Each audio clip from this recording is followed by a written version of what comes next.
ഇന്ന് നമ്മൾ പഠിക്കുന്നത് ചില എക്സ്പ്രഷൻസ് ആണ്.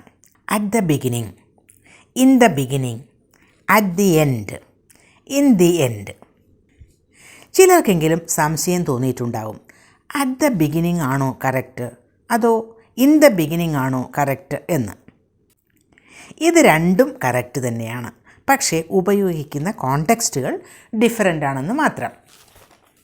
ഈ എക്സ്പ്രഷൻസൊക്കെ എവിടെ ഉപയോഗിക്കും, എങ്ങനെ ഉപയോഗിക്കും എന്നൊക്കെയാണ് ഇന്ന് നമ്മൾ പഠിക്കാൻ പോകുന്നത്.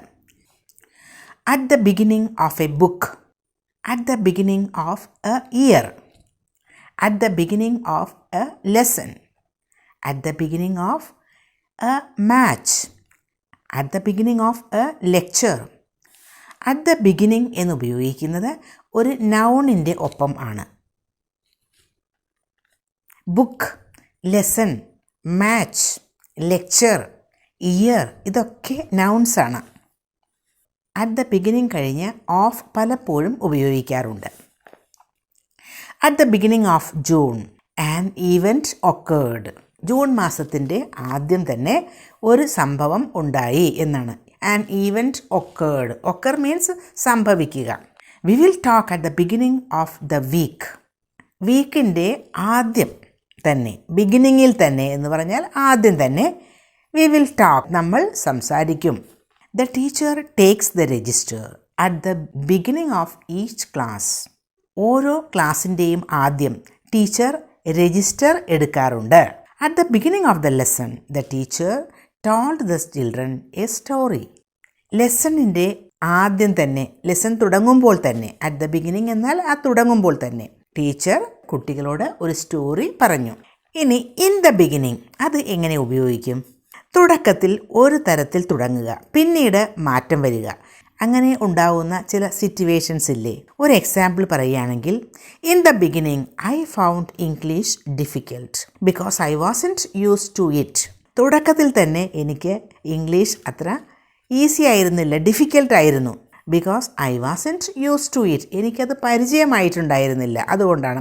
പലപ്പോഴും ഒരു ലാംഗ്വേജ് പഠിക്കുമ്പോൾ അങ്ങനെയല്ലേ, ഒരുപാട് കാര്യങ്ങൾ നമുക്ക് അറിയില്ലായിരിക്കും. അപ്പോൾ തുടക്കത്തിൽ അത് വളരെ ബുദ്ധിമുട്ടായിട്ട് തോന്നും, പിന്നീട് അതിന് മാറ്റം വരും, പിന്നീട് മാറ്റം വന്ന് അത് നമുക്ക് വളരെ ഈസി ആയിട്ട് മാറും. തുടക്കത്തിൽ വളരെ ബുദ്ധിമുട്ടായിരിക്കും, പക്ഷേ പിന്നീട് അത് ആ സിറ്റുവേഷനിൽ ചേഞ്ച് വരും. അത്തരം കോണ്ടെക്സ്റ്റുകളിലാണ് ഇൻ ദ ബിഗിനിങ് ഉപയോഗിക്കുന്നത്. In the beginning I found English difficult because I wasn't used to it. വേറൊരു സെൻറ്റൻസ് നോക്കൂ. In the beginning I wasn't sure about the job. I didn't really like it. In the beginning, I wasn't sure about the job. അതായത് എനിക്ക് തുടക്കത്തിൽ എൻ്റെ ജോലിയെപ്പറ്റി അത്ര ഉറപ്പുണ്ടായിരുന്നില്ല. I didn't really like it. ഞാനത് ഒട്ടും ഇഷ്ടപ്പെട്ടിരുന്നില്ല. തുടക്കത്തിൽ സാധാരണ ഒരു ജോലിയിലൊക്കെ ജോയിൻ ചെയ്ത് കഴിയുമ്പോൾ പല കാര്യങ്ങളും നമുക്ക് അറിയാത്തത് കൊണ്ട് തന്നെ അത് ഇഷ്ടപ്പെടില്ല.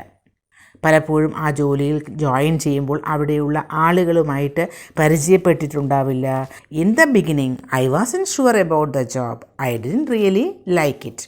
ഇനി നമുക്ക് പഠിക്കേണ്ടത് at the end and in the end. ഇത് തമ്മിലുള്ള ഡിഫറൻസ് എന്താണ്? ഇതെവിടെയാണ് ഉപയോഗിക്കുന്നത്?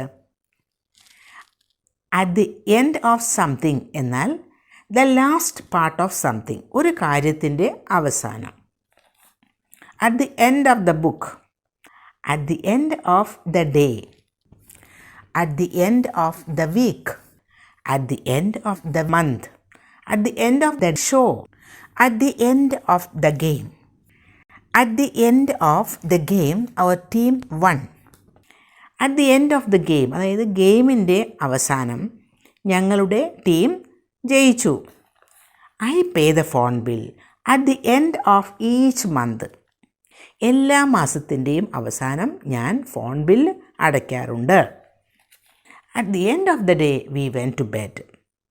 ഡേയുടെ അവസാനം എന്ന് പറഞ്ഞാൽ വൈകുന്നേരം അല്ലെങ്കിൽ നൈറ്റ്, ആ സമയത്ത് ഞങ്ങൾ ബെഡിലേക്ക് പോയി.